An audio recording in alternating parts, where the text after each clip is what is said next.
Aquí está. Ujú. Ok. Ok, de las clases de lo que es ciclo menstrual, recordamos que hay un reclutamiento que es cíclico. Ese reclutamiento cíclico es dependiente de la hormona foliculoestimulante y ese proceso dura tan solo 14 días, pero verdaderamente antes de esos 14 días hay un reclutamiento inicial que es dependiente de la hormona antimuleriana. Y ese dura 58 días antes, es decir, que es un proceso de 72 días de reclutamiento en total, que es lo que dura el proceso en global, digamos, el proceso global. Y, por ejemplo, cuando se estudiaba, bueno, en las clases de ginecología o de ciclo menstrual, cuando se estudiaba la reserva ovárica, usualmente se utilizaba la FSH. Cuando no existía la AMH, se utilizaba la FSH, y cuando era un ovario de poco potencial, la FSH se elevaba porque el cerebro tenía que dar una señal mucho mayor para que la glándula se estimulara y se pudiera eh, dar el desarrollo folicular, pero verdaderamente eso es solamente la punta del iceberg. ¿Qué pasa con la reserva a corto y a la reserva a largo plazo? Bueno, resulta que nosotros tenemos una manera de medir la reserva a corto plazo, que es el conteo, el famoso conteo de folículos centrales, y también tenemos una forma de medir la reserva a largo plazo, que es con la medición de la AMH, de tal manera que la hormona antimuleriana nos permite, perdón, si quieres, no, dale, listo. De manera que la hormona antimuleriana nos permite determinar una falla ovárica mucho más temprano. Entonces, es un fenómeno, lo que se hace, un fenómeno continuo de reclutamiento y también un fenómeno continuo de atrofia, y lo primero que disminuye es la hormona antimuleriana. Cuando los especialistas en medicina reproductiva que empezaron como a clasificar, se empezaron a desarrollar como criterios. En 2011 se creó los criterios de Boloña, que lo que dicen los criterios de Boloña, o lo que definen, es quién es una pobre respondedora, para poder predecir, ¿verdad?, quién nos iba a responder, no irnos iba a responder también. Entonces, dice que si tenemos al menos dos de las siguientes características: que haya una edad materna avanzada, más de 48 años, más de 40 años, perdón, que haya una baja respuesta al ciclo previo, menos de 3 ovocitos con un protocolo de estimulación convencional, que haya una prueba de reserva ovárica anormal. Esto es que en la suma de ambos ovarios haya un conteo menor, un conteo de folículos centrales menor a 5 a 7 folículos, y una hormona antimuleriana que esté entre 0,5 y 1,1, cualquiera de los dos criterios. En el ultrasonido menstrual, bueno, el ultrasonido menstrual tiene la característica de que el ovario se encuentra en un estado de quiescencia, y lo que se hace con el conteo de folículos centrales es, bueno, intentar contar los foliculillos esos que se ven ahí en las fotitos. Tenemos a la derecha un ovario con una baja reserva, tenemos al medio un ovario con una adecuada reserva, y un ovario que es un ovario con características de patrón de collar de perlas, que es un ovario clásico de una paciente con síndrome ovario poliquístico.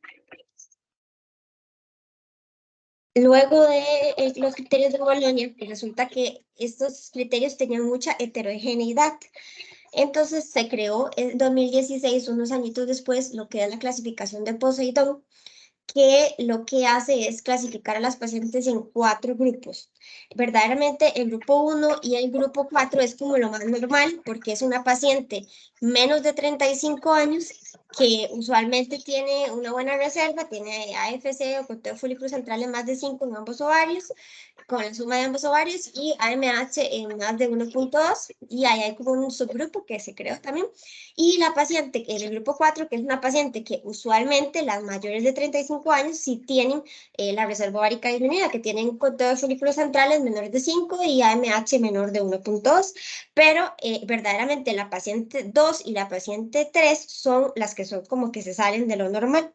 La paciente del grupo 3, comparado con la paciente del grupo 2, es una paciente que no tiene edad materna avanzada y por lo tanto el desarrollo embrionario que vamos a encontrar en este tipo de pacientes es mucho mejor. Probablemente haya pacientes que, aunque tengan una reserva ovárica bajita, un conteo de folículos centrales menor de 5 y AMH menos de 1.2, probablemente la buena calidad que tienen esos óvulos vaya a hacer que nos lleguen a día 5, pero verdaderamente la paciente del grupo 2 es una paciente que tiene más de 35 años, es decir, que además de tener edad materna avanzada y baja calidad de los óvulos, también em, tiene buena reserva. Entonces, puede que aunque tenga buena reserva, los embriones no lleguen a día 5 porque no tienen tan buena calidad ovocitaria por la edad materna avanzada. También la hormona antimuleriana, bueno, se utiliza para lo que es la determinación o el cálculo de la dosis basado en la edad también, para establecer dosis personalizada en la estimulación ovárica. Y finalmente las funciones hormonales de la hormona antimuleriana. Este es un ovario que vemos que tiene como una hipertecosis, vemos que tiene una sobreproducción de la hormona antimuleriana, y una de las funciones hormonales de la hormona antimuleriana es inhibir a la izquierda arriba la producción, o más bien la conversión de andrógenos a estrógenos, y eso contribuye a la androgenización. Y además también la hormona antimuleriana lo que hace es inhibir la FSH, y estas concentraciones que no son suficientes de FSH que no son suficientes para lo que es el proceso de crecimiento o de maduración folicular, hace que verdaderamente se formen los famosos quistes o folículos atrésicos de las pacientes poliquísticas que no desarrollan. Entonces no hay maduración folicular, y ahí tenemos la LH que viene a, a estar usualmente invertida con el eje CH-LH en las pacientes poliquísticas, y eso contribuye también a lo que es el hiperandrogenismo. Entonces, de hecho, una de las utilidades de la AMH que se ha venido estudiando como en los últimos años es esa, que este montón de folículos preantrales y primordiales que producen AMH en pacientes que están como más elevada que 5, puede estar asociado a que tengan ya de por sí la famosa morfología de ovario poliquístico. Entonces, para pacientes que uno pueda tener como cierta duda, se les puede enviar y que tengan clínica, se les puede enviar la hormona antimuleriana. Y finalmente vamos a ver el video del maestro Norbert Gleicher para diferenciar de lo que es una paciente que tiene reserva ovárica disminuida versus una paciente que tiene envejecimiento ovárico prematuro. ¿Cuál es la diferencia entre los dos? That it also shares with the diagnosis of POA, but there's not much we can do about it. The difference between DOR and POA, however, is that with POA, we usually have medical problems that are associated and that may be leading to this early loss of eggs in the ovaries. In DOR, that is not the case. It is the normal consequence of ovaries getting older. So DOR does not mean we have a disease. DOR usually means that we have an aging problem. Es la paciente que tiene reserva ovárica disminuida, nada más probablemente que haya un envejecimiento ovárico, mientras que la paciente que tiene envejecimiento ovárico prematuro usualmente está asociado como a enfermedades como la endometriosis, o también a causas inmunológicas, como las enfermedades autoinmunes. DOR, that is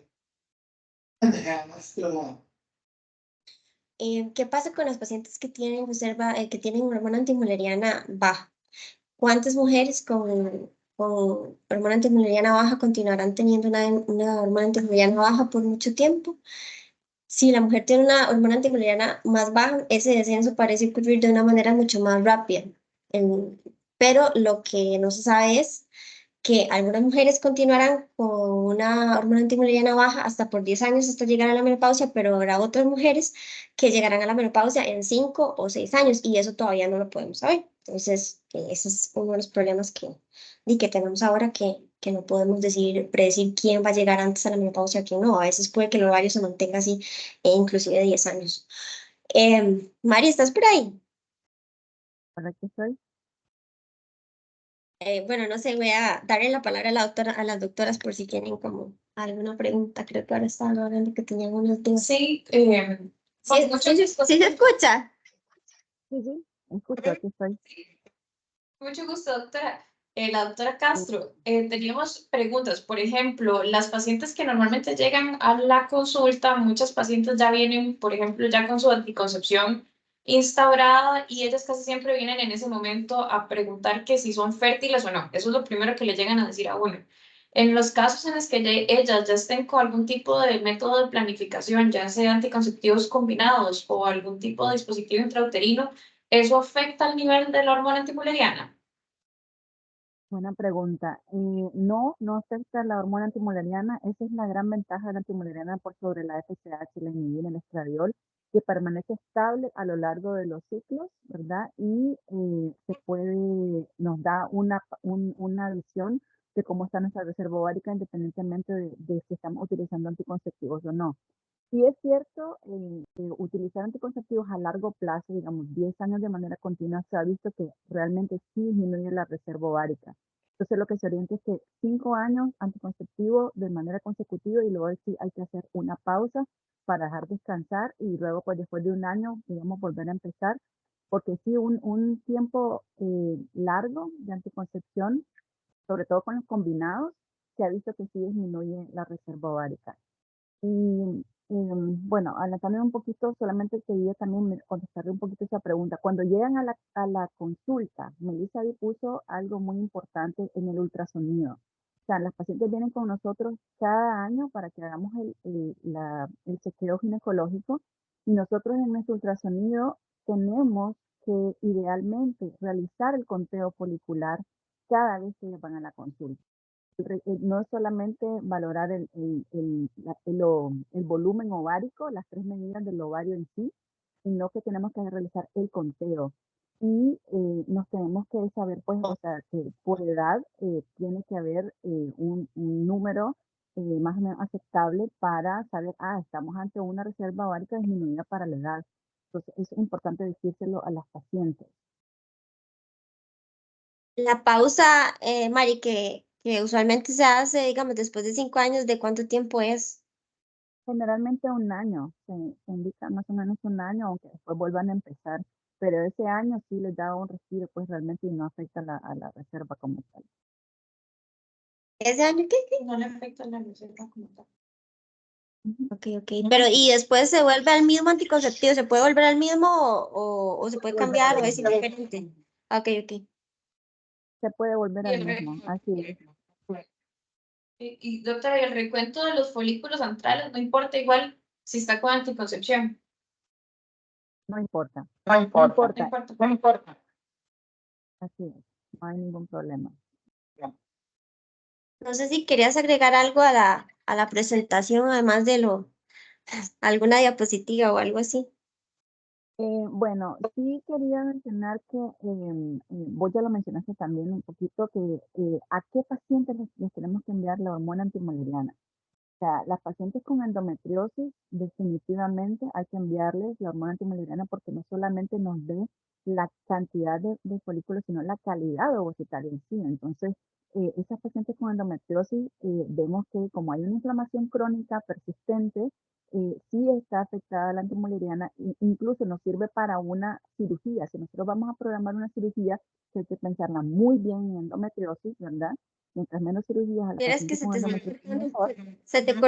se te cortó un poquito. Estás hablando de las pacientes con endometriosis, ¿verdad? Correcto. Entonces, Ah, ok. mientras menos cirugía a la paciente con endometriosis, mejor, porque ya sabemos que en cada cirugía, pues la reserva ovárica se va disminuyendo, ¿verdad? Cuando son endometriomas.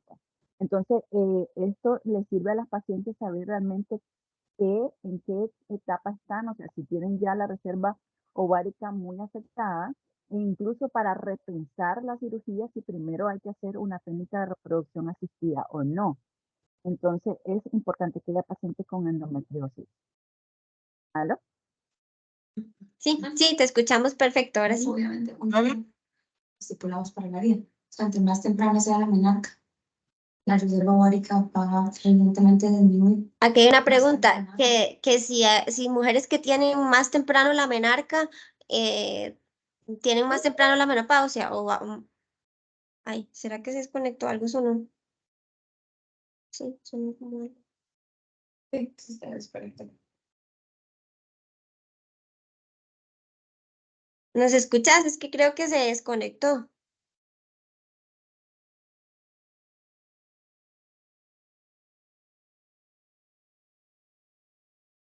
Lo tenés en silencio. Sale como el microfonillo ahí con la línea. Ajá.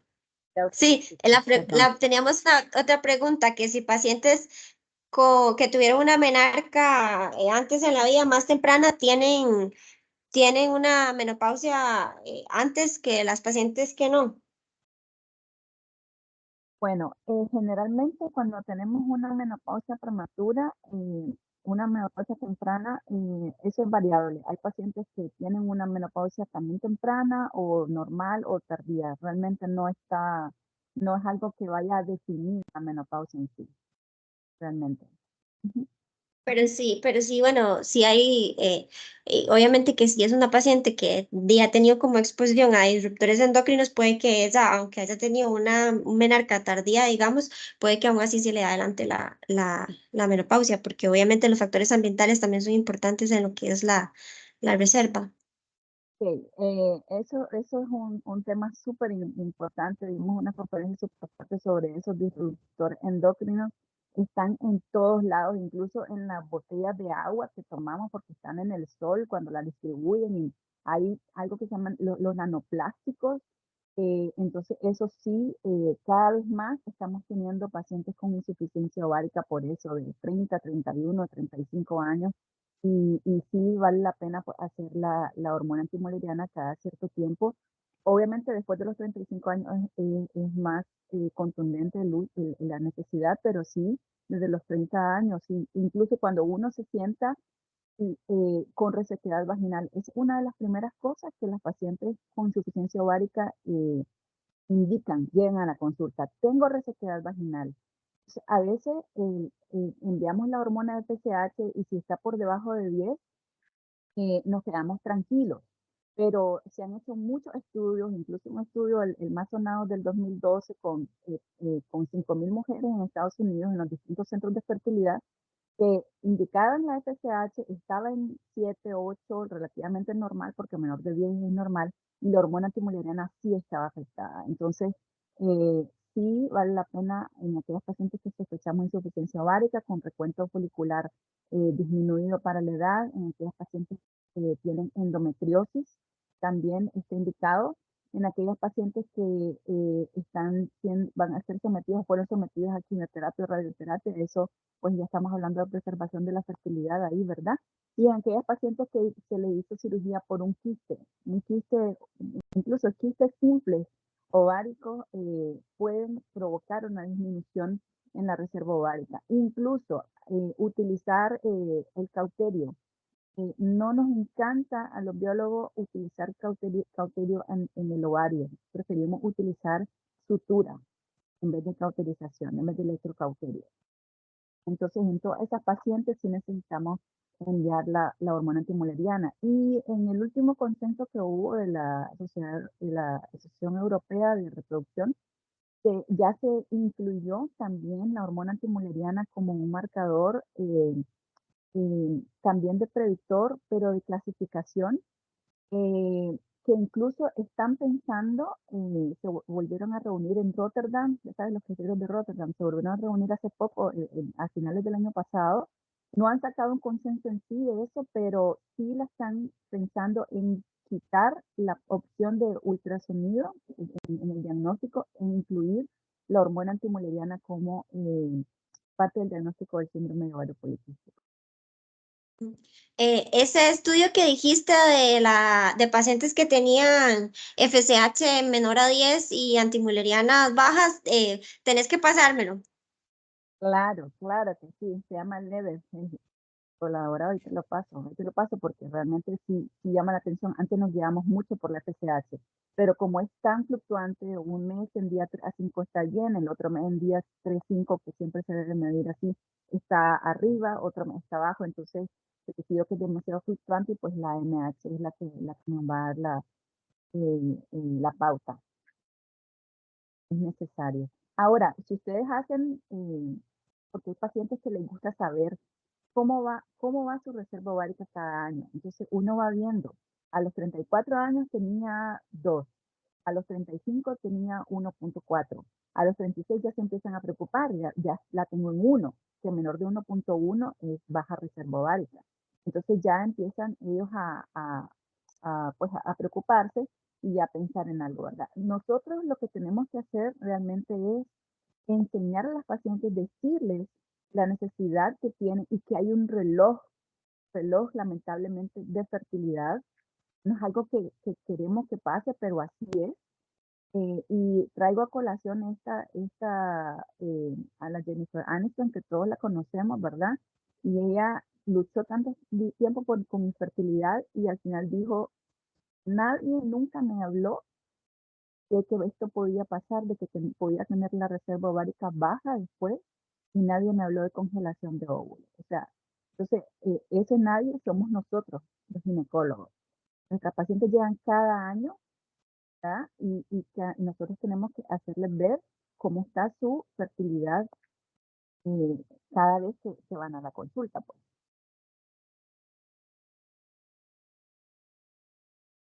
Bueno, yo creo que ya no tenemos más preguntas, ¿verdad?